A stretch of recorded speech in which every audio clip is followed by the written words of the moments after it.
Washington avec Ziani. Ziani qui écarte côté droit pour Samassa. Attention Samassa, le marquage est un peu lâche. On est à 35 mètres. Samassa qui donne ce ballon à Cherou. Taiwo a pas pris le couloir. Il marche Taiwo. Cherou du coup il se ravise. Il veut mettre ce ballon à la surface. Ndiaye passe à côté. Et la tête de Koné juste à côté. Oh, Ndiaye qui est passé au travers.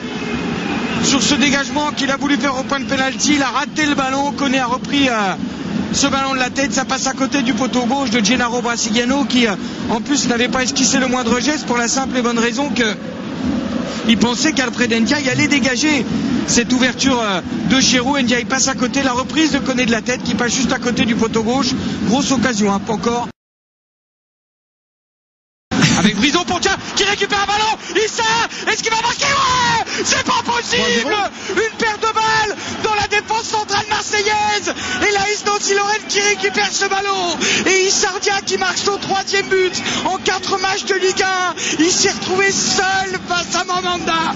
Et l'AS Nancy-Lorraine, mais c'est à peine croyable, sur sa 3e frappe cadrée de la rencontre, mène 3-0 ici au stade Vélodrome sur cette paire de balles de Zoubar. Issardia récupère, il est face à Mandanda, il le crucifie dans les 6 mètres d'une frappe croisée après un pressing magnifique surtout de Jonathan Brison. C'est une paire de balles de Karim Ziani. Jonathan Brison qui est l'homme de cette rencontre. Énorme. Il a été pressé, Ziani qui a été en difficulté, le ballon arrive dans les pieds d'Issardia et l'AS Nancy-Lorraine, c'est à peine croyable, mène 3-0 à Marseille qui était 2e de championnat hier soir, qui est la meilleure équipe de Ligue 1 sur sa pelouse, qui est la meilleure attaque, elle mène 3-0.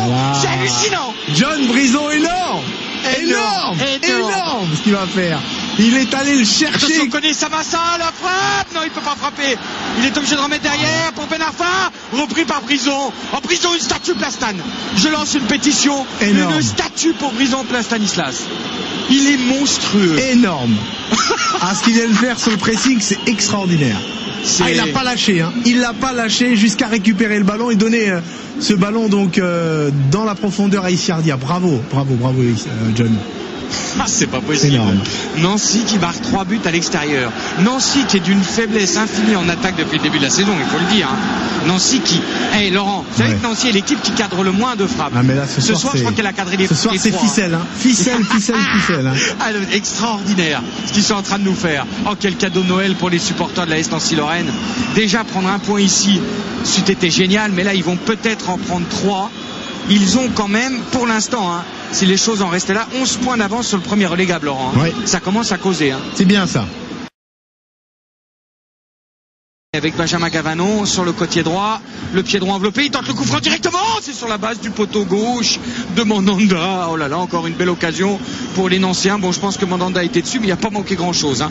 Issardia, nous l'avons suffisamment critiqué pour son manque de réalisme et son incapacité parfois techniquement à faire de bons centres, pour dire qu'il semble progresser ces derniers matchs et qu'il semble enfin devant le but être constant, et c'est ce qu'on attendait de lui, c'est ce qu'on a tout le temps dit sur France Bleu. Donc rendons à César ce qui est à César. Issardia semble réellement en progrès.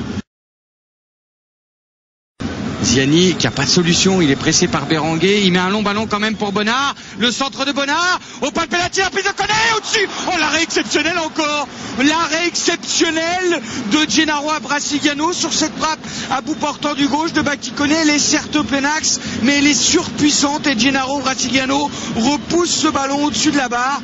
Il est absolument énorme ce soir, Gennaro avec Brison. Ils sont véritablement des vrais phénomènes sur cette rencontre. 35 mètres, Ronald Zoubar, il ne faut pas qu'il frappe parce que s'il ne cadre pas, il va se faire siffler. Il écarte côté droit pour Caboret, le centre de Caboret, touché par la poitrine de Koné, la frappe de Samassa sur le poteau. Ouais, Nancy en plus est béni des dieux. La frappe de Samassa sur le poteau, Nancy est béni des dieux. Hein. Avec sur le côté gauche, Zenden qui remet ce ballon à la surface de réparation, la poitrine de Sana. Oh là, il tombe pour obtenir un penalty. Même ici, on voit qu'il n'y a rien du tout. Mark Spitz, Loïc Sana, le plongeur des Bermudes dans la surface de réparation. La talonnade de Brison pour Dia. Écoutez Laurent, Brison, c'est son meilleur match de l'année et de loin. Il est absolument stratosphérique. Et depuis, et depuis le début de saison, il a été bon. Hein. Ah non, c'est l'un des plus réguliers. Hein. Ah, il fait un match monumental. 10 points d'avance sur le premier relégable et surtout un moral gonflé à bloc. 10 points d'avance sur le premier relégable, mais surtout 10 équipes derrière elle, et c'est terminé.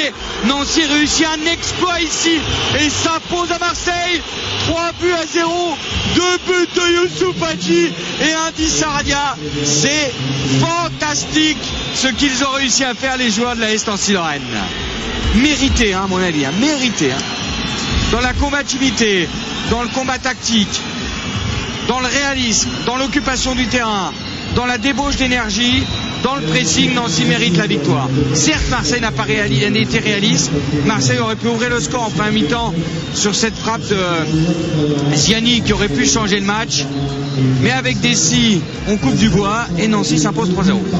Je voulais souhaiter aux auditeurs, en mon nom et ensuite Philippe Renaud, de joyeuses fêtes de Noël et une superbe année 2009, et qu'on débutera ensemble dès le 3 janvier ou le 4, je sais plus, avec le déplacement de l'AS Nancy-Lorraine. Ouais, un bon match en bois, le 3 janvier. Ah, il me semble que Mathieu je suis sûr que Mathieu Barbier sera peut-être fiévreux le jour-là. Hein? Non. Ça, c'est pas bien. Non. Mathieu Barbier ira à Romorantin. La Coupe de France, c'est important.